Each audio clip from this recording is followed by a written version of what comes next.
Welcome to Waywut, your weekly verbal double take. This is a rabbit hole podcast where a couple of old guys do moderate to shallow dives into various topics, ranging from true crime, paranormal, sports, pop culture, or anything else that we find interesting. We drop episodes every Tuesday and on Fridays if we feel like it. You can follow us on Facebook, X, and TikTok. We appreciate you joining us. And now that we got all this self-promotion stuff out of the way, here we go. Hello, welcome again to another episode of Waywut. My name is Darrell. I will be in charge of this shindig today. And here I am with the guy that thinks this podcast is actually happening and still hasn't realized that this is all part of a fever dream he's having because he got food poisoning after eating a half-price hot dog from a gas station having a going out of business sale. Jason.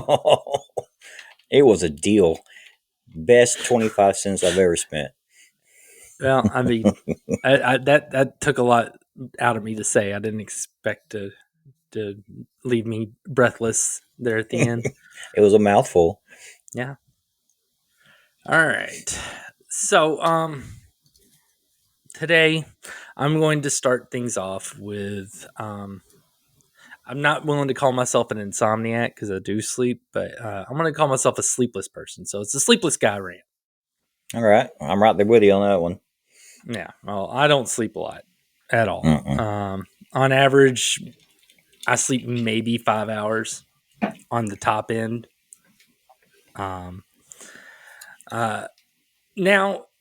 I don't know if that is a lot.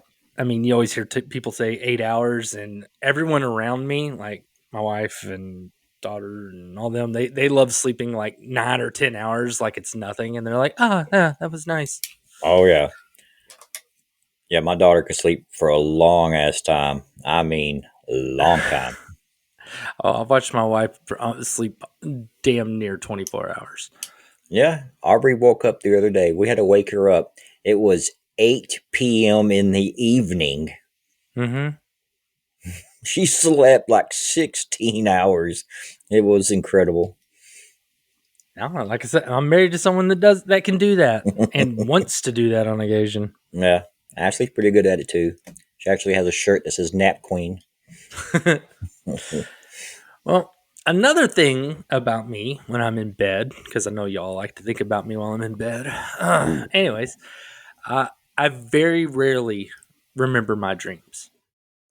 I might remember 10 or 11 dreams a year. Something along those lines. I'm not going to say I don't dream because they say if you don't dream that, you'd lose your mind and go crazy or probably die or whatever. But I very, very seldomly remember them.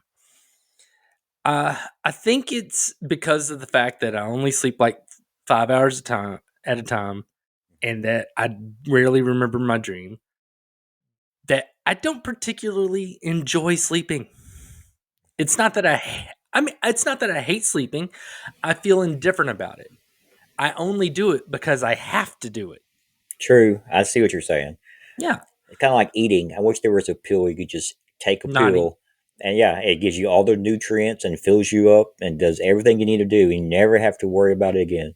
See, I that wouldn't quite work for me because, and it's going to be kind of like in what I'm about to go into with this rant, but like I look at eating sometimes as a recreational thing.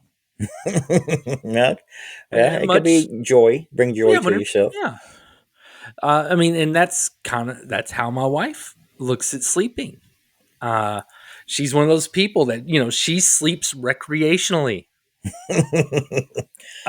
She likes sleeping. She likes naps. And then whenever you talk about sleeping, her eyes get all bright and she gets all happy. It's like, yes, I can sleep. Yeah, there's a reason her and Ashley get along well. Yeah. Now, I can't help but think that some of that might be because, she gets to dream for hours upon hours. There's, sometimes when I wake her up, she'll tell me about whatever dream she's having, and she'll be like, let me go back to sleep. I want to finish that. I want to finish this dream off. Like watching a movie. Yeah, I mean, if I had dreams like hers, then I would probably be the same way. Yeah. She's been in her dreams. She's been in Europe stealing desserts from a random wedding. She's been in. She gets in these big bloody fights where she beats people up. She has all sorts of adventures. Man. Yeah, I get nothing other than the biological fulfillment out of sleeping. I mean, so like if I could, stay healthy and never sleep again, I would totally do it because I'm not missing out on anything. Now, Yeah.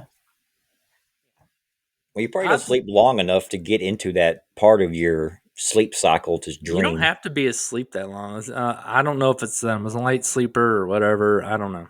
It's just I don't think I'm a light sleeper. Like there's plenty of times that stuff happens and I won't wake up. Like if my wife needs to wake me up in the middle of the night, her best bet is to say my name. You say my name, I'll wake up. You shove me, push me, smack me, or whatever, I'm still gonna stay asleep. Yeah. Put a piece of pizza in your mouth and take a bite, still going to stay asleep. I was drunk. That was more of a passing out situation. Yeah, tomato, whatever. Now, when it comes to like those like dreams and sleeping and stuff like that, I've looked into things like lucid dreaming. For those of you that don't know, that is when you're able to identify that you are dreaming and then take control over it. Uh, Okay. I ha- I have only ever been able to achieve it one time.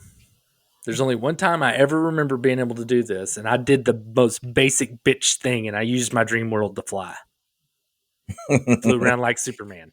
And it didn't even last very long because I woke up shortly after I started. It's like, I was like, ooh, I'm awake. I'm dreaming. I'm dreaming. And I was like, and I'm like, flew. And I was like, yeah. And then I was like, oh, I'm awake. God damn it. I mean, it was one of the only times I was like, man, I wish I was still asleep. So I Now, guess if you don't dream, you don't have nightmares too either. no, I dream. I do dream. I know I dream because I've woken up from nightmares before. And those are some of the ones I do Okay. remember. I just don't remember my dreams. Hmm. Very weird. Now, if you do your research on lucid dreaming, they say that you can train yourself to do it. However, in most of the training scenarios, I cannot even complete the first step. The first step in most of the guides on lucid dreaming say keep a dream journal. How in the world am I supposed to do that if I'm lucky to remember one dream a month? I mean, it would Yeah. it would discourage me completely because most of my entries would be like, Uh, dear Dream Journal, I don't remember. I'm sleepy. I'm going back to sleep. Who wants to write in Yeah. a book right now? And then, like, once a month, I'd get all excited and write something down like, I ate a bowl of ice cream on top of a moving train with my principal from elementary school. Yeah, that's how dreams are sometimes. Pretty damn random. Yeah, they're very weird. Now, the long and short of it, I sleep because I have to, and I'm jealous of anyone who sleeps for any other reason besides exhaustion. So just remember the next time you gush about how you took a nap for fun, you could be committing a microaggression against a dream impaired person like myself. So be more inclusive, you fascist nappers. You're Yeah. just not doing it right. The No. best way to nap is turn the air down really, really cold, like super cold, and then lay on a bunch of blankets on the I've bed. taken naps before. And the only reason I do it is because like my eyes will not stay open for whatever reason. I'm exhausted at that time. I sleep because of biological necessity only. Have you tried using a sleep mask? Yeah, I don't like it. Yeah, I didn't think I would like it, but I've acquired learned to like it. You love the feeling of like somebody lightly Yeah. pressing on your face. Well, it just puts a little bit of pressure on your eyes to kind of help, and then it takes away all It the light distracts and me stuff because around like you. I'll blink and I'll feel my eyelids rub against it. I mean, so like whenever I would go to Asia for work, I would whenever I was over there, they would be working U.S. business hours, so it was the middle of the night in the Philippines when it was the work day. And so I would have to sleep during the daytime. And I brought a sleep mask because I was like, I need darkness. And I couldn't do it because I could sit there and feel my eyes blinking behind the sleep mask because I have these gorgeous long eyelashes. Why are you blinking For, when you're for, trying to for, go to sleep?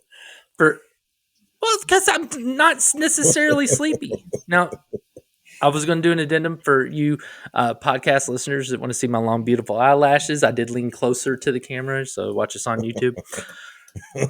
He put on mascara just for this occasion. Yeah. All right, we're getting all sidetracked. We're not even to the main gist of today's episode yet, and it's 10 minutes in. All right. Well, the reason I was talking about sleep is, have you ever wondered what's going on with the second biggest nap that people take? Second biggest nap. Yeah, the second biggest. Well, you know what the first biggest is, right? When you're born? No, your dirt nap when you're dead. Okay. So your second biggest is if you fall into a coma. Oh, okay. Yeah, so today we're going to talk about some weird coma stories. Okay. Yeah, now all I can think of right now is on the second horrible boss movie, which he talks about I coma never saw it. boners. Oh No, my that's god, it's crazy. freaking great. Okay. I'm All sorry. right, well, it may not be a surprise to people, but I have a very weird fear that gives me anxiety. Sometimes while I'm driving, by myself on my way to work or something like that, I start getting worried about some car losing control, going crazy, and smashing into me. Now, that's not the weird thing that, one would be anxious about.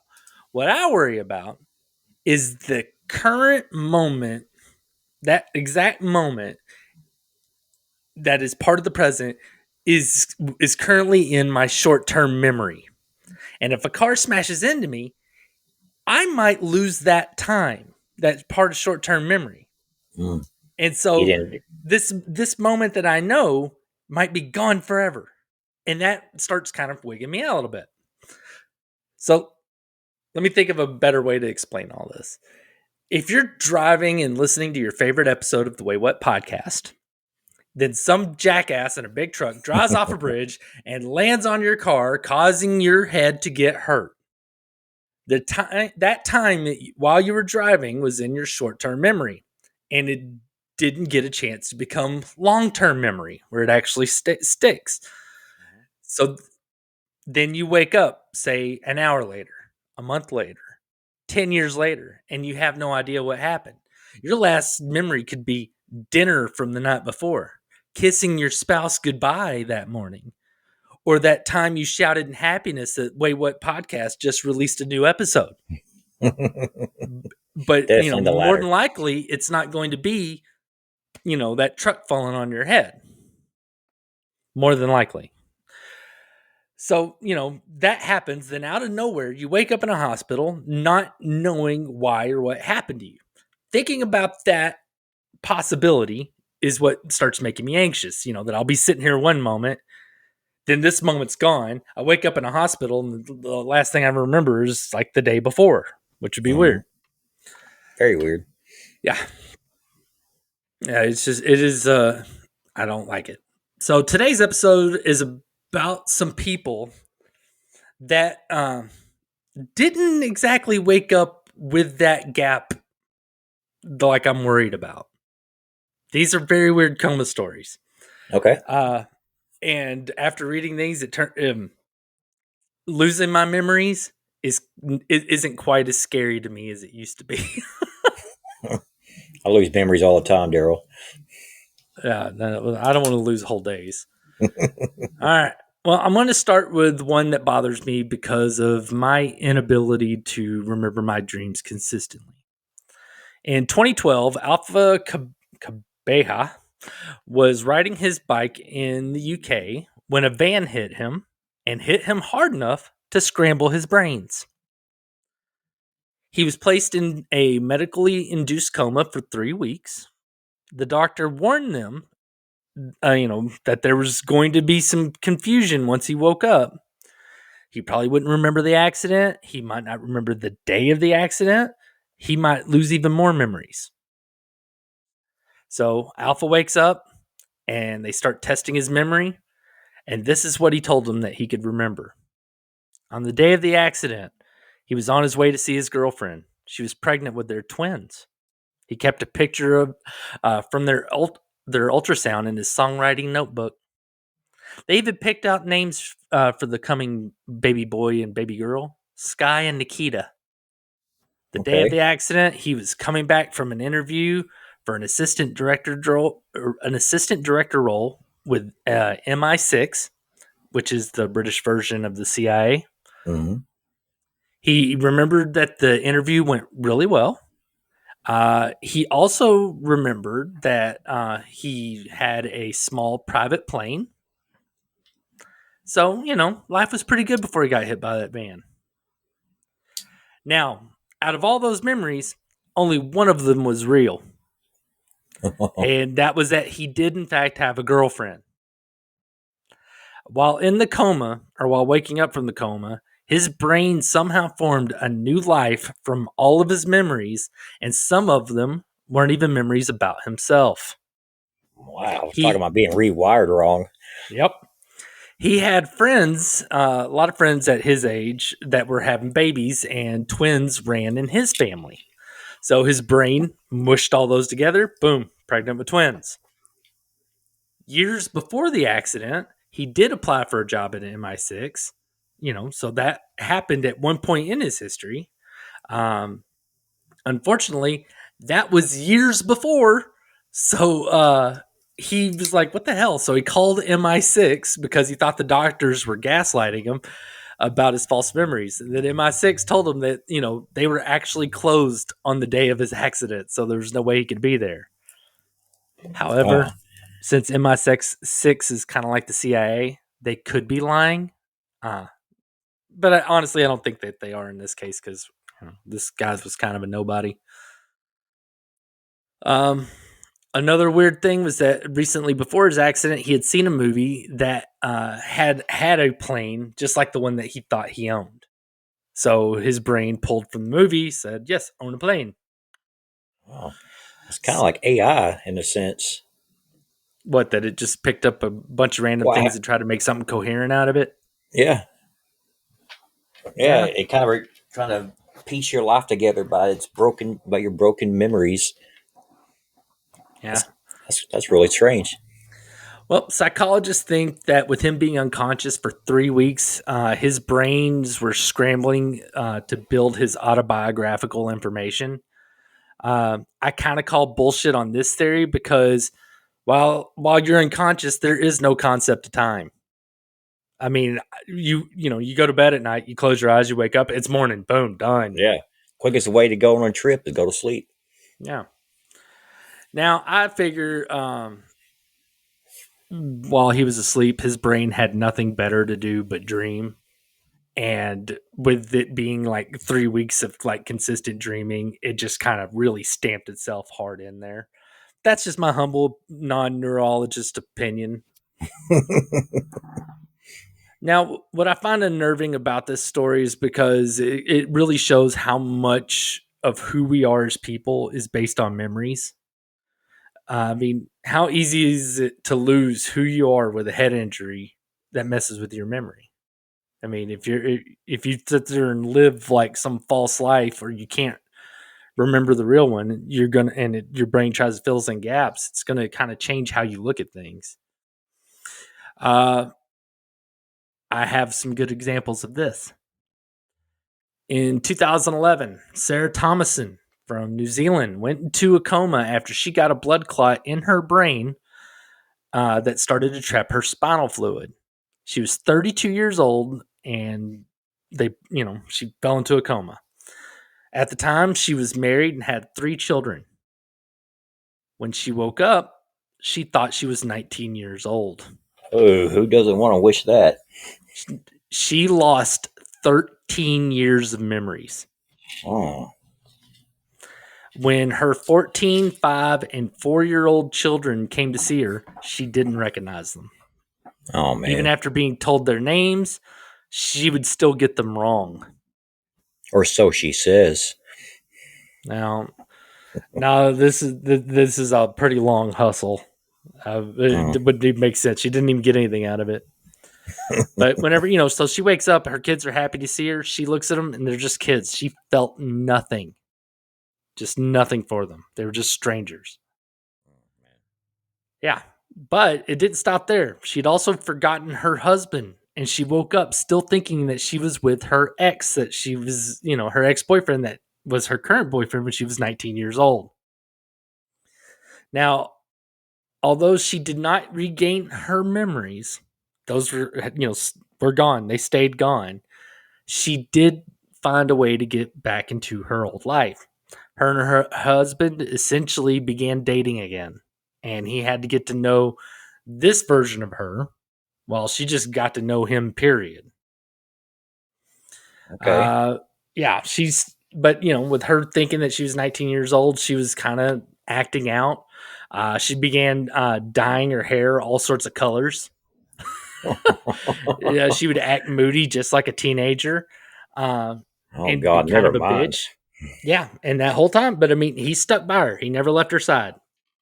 And I will say this: I never found anything saying that they eventually divorced or anything like that. So fingers crossed that they're still together. That's what I hope. Did you say what kind of accident she got in? She had a blood clot in her Oh, brain brain that, aneurysm. Okay, that's yeah. right. Okay. Well, no, yeah. Well, it was trapping Um, spinal fluid, so it was caught putting pressure on her brain. wow. All right. Um, Now, unfortunately, this is not the only case like this. Katrina O'Neill from Canada had a cardiac arrest when she was 29 years old. So, heart attack at 29. Way too That's damn young. way too young. Yeah. Yeah, well, she went without oxygen for 22 minutes and was in a coma for 3 weeks. Why are all of these 3 weeks? Why is that the magic coma number? It's a requirement. Yeah, it's like get your 8 hours of sleep every night, or your 3 week coma every lifetime. I don't know. Well, Katrina woke up believing she was 15 years old and wanting her mom. None of the articles said anything about any significant other that she had, at that time. Uh, so I don't know if she forgot anybody, like that. No mention of a husband or boyfriend. She did have 3 children, though. When she saw her 10, 7, and 1 year old, she said it was like looking at strangers and she felt nothing. Uh, yeah. Well, It's gonna be hard for the as she, kids. oh, hell yes. But I like the way that she did things. So she started, like when her mom sitting there's like, hey, these are your kids, stuff like that. So she put in the work. She wanted to, kind of fix all this stuff. So she spent time working on memory games and other things, just hoping that that would like maybe unlock or open up some of those memories. But nothing brought them back. But she did use those games and stuff to rebuild her relationship with her children. They were always there helping her along. Whenever they would, she would look through pictures and, she'd see herself happy with these kids, but she wouldn't recognize it. Her kids would sit there and talk about that memory with her and tell her about all the fun stuff and share that with her. Um, you can't really say that it filled in the blanks because those blanks were still blank, but it gave her more perspective on what her life was like that, and it gave them something to bond over. Spending Right. that time learning about that, letting the kids relive happy memories. Uh, I According get to the that. art, what? No, these both of these people, these families, had the prime opportunity to recreate the movie Overboard, and none of them took advantage of it.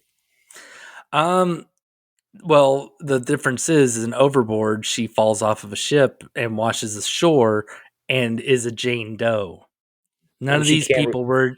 You have to have an Right, but they could have. amnesiac Jane or John Doe for an But they Overboard could have given situation. her false memories of this is who you really were. This is what you really did on a daily basis. What the fuck is wrong with you? I mean, like, what? Doing an Overboard isn't exactly the coolest thing in it. ever. I mean, Kurt Russell only got away with it because he's, damn handsome man. But He can make one hell of a closet. you do not sit there and take advantage of a loved one being out and being like, I'm going to make them think that they were a monkey trainer for what the fuck's wrong with you? Hey, man, when life gives you lemons. Whatever. No, that's not Oh God, you're okay. I'm gonna move on. According to the articles that came out last year, her and her family are doing very well. They're all great. So happy ending there. So It, yay! did it show how long they usually take to get their or to relearn their memories?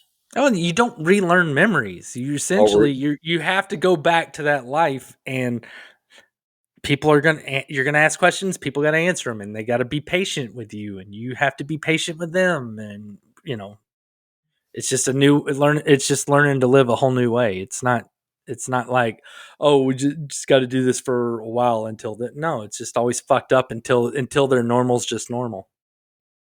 wow, All right. Well, losing part of your life is unsettling, but what happens to you if your comatose mind doesn't lock you into dream world or cut off a chunk of your brain, your life? In 2019, a study found that 1 in 10 coma patients could be what's called locked in.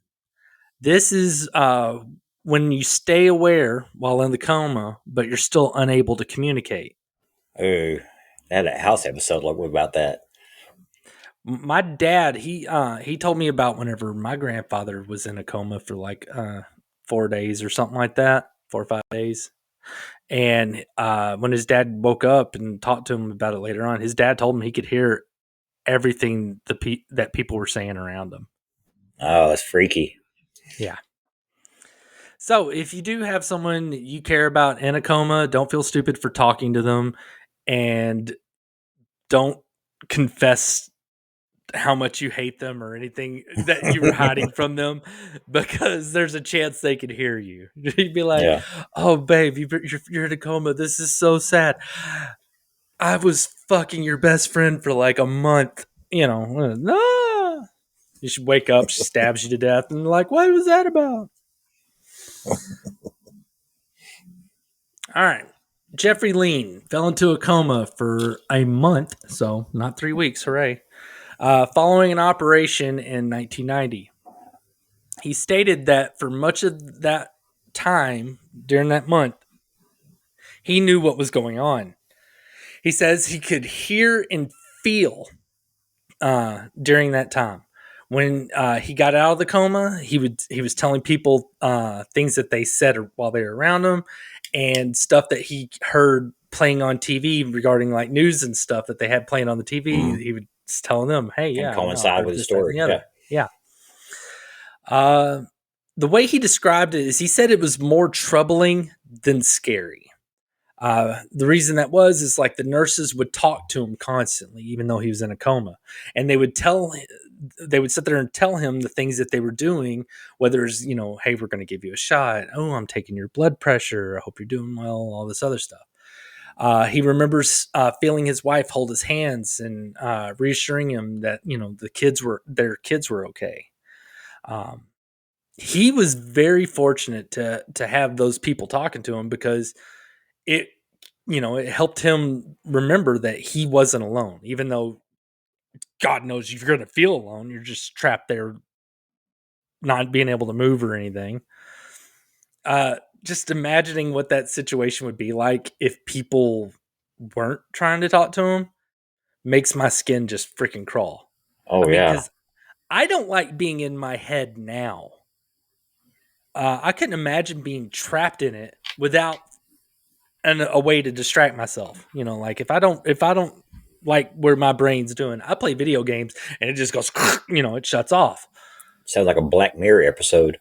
Yeah. Now, if I was in a coma and I could sit there and hear and feel, but nobody was talking to me and I'm sitting there just stuck in my own head, if, if I ever woke up from that coma and I didn't have, I would be insane. I would just be crazy. because that whole time, if I had nobody talking to me, I would just lay there reliving all of my worst memories. At least that was what I would do half the time, because the other half of the time, my brain would be, telling me, yeah, nobody's going to talk to you because, they hate you and you're a horrible person and nobody likes you. So, you know, it's, I would wake up and just be all like, I hate everything. Be like, how long till my legs work so I can jump off the building? Yeah, not cool. Now there was a house episode that's very similar to that, where he can hear everything, but I think his eyes were open, so he was still able to see stuff too, but he couldn't communicate. He was basically in a coma, but Ugh. he felt everything, he saw everything, heard everything, just couldn't say anything. Basically trapped in his head, like you were saying. That is. I'm trying to think. There was something one time I saw where it's like a theory about, like, and this is like one of those fucked up theories. I'm thinking somebody was having a bad trip on mushrooms. They're like, what if you're still conscious whenever you die, and you're just stuck there, trapped in the body, and you can't do anything Oh my god, that's terrible. forever until you rot? And I'm like, oh my god, what the fuck is wrong with you? Why didn't your mom hug you more? I mean, Now that's where fortunately, and that's not anatomically possible. So, no, so that's where religion comes in. all right. Well, another one similar to this was a young lady in California. She was kind of a mixture of all the experiences that we talked about, except for the memory loss. And she was only 13 years old whenever it happened. Claire Wineland was placed in a medically induced coma for 16 days following a surgery for her cystic fibrosis that resulted in sepsis. So they do a surgery for cystic fibrosis. She ends up with an infection. They need to be able to fight it, so they knock her out, put her in a coma. She insists that she was aware of things that were happening around her.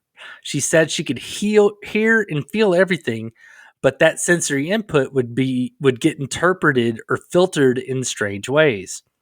For instance, when they inverted her body, so they turned her upside down to drain fluids. In her mind, she was in a strange hammock and her foot was stuck. So she couldn't get out. But this is her brain trying to explain, like, why am I being hung over like this? Uh, at another point, they packed ice around her to bring her temperature down because she's had a severe fever. In her head, those ice packs became her being in Alaska and looking at all of the scenery despite it being super cold because it was Alaska. Yeah. After she woke up, she had trouble adjusting and figuring out what was real and what was a hallucination. I Because, bet there for a while, her whole world was weird for everything was a a couple weeks. hallucination. Yeah. Um, she did come out of this experience inspired by the way that her community supported her family while she was in the coma. She ended up founding a charity that at 13 years old, she founded a charity 13 years old called Claire's Place Foundation that supports children with cystic fibrosis and their families. Unfortunately, in 2018, Claire died at the age of 21 following a double lung transplant. Damn, a Uh, double lung transplant. yeah, at 21. Her charity still lives on, and I'm going to put a link in the description if you want to support a good cause, but built by a very strong and brave girl. Feel free to go check them out. Now I feel like a whiny little bitch. I'm scared of all this, and then I mean, and I'm still scared of it, but if a 13-year-old girl can deal with all of that and then do something that cool afterwards, then uh, you know, maybe the next time my brain decides to try to make me freak out, I'll just, think of what she did because, I can't be outdone by, well, no matter what, I'm going to be outdone because I'm not starting a damn charity. But yeah. Yeah, kids can be more brave than you think sometimes. Yeah, it's a pretty neat story on her. Um, that's gonna do it for this. That was really Do you have interesting. any?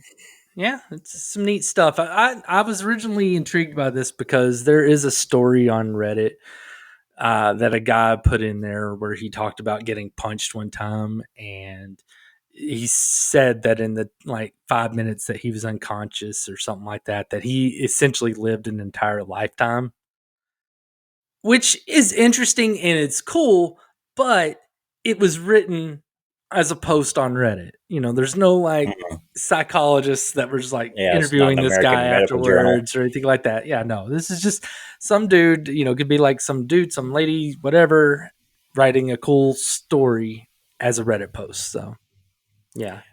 Well, I do have one question. You mentioned it a few times that some of these people could still feel. So Yeah. they could still feel pain, but not able to express it? Yeah. Or, dang.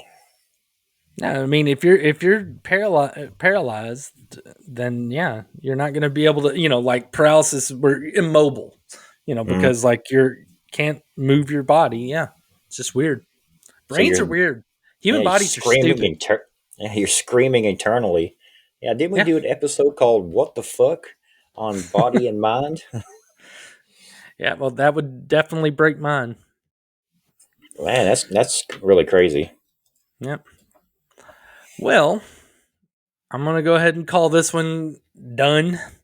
Uh, Join us next time, unless Jason decides to find a braver podcast partner, like a 13-year-old girl.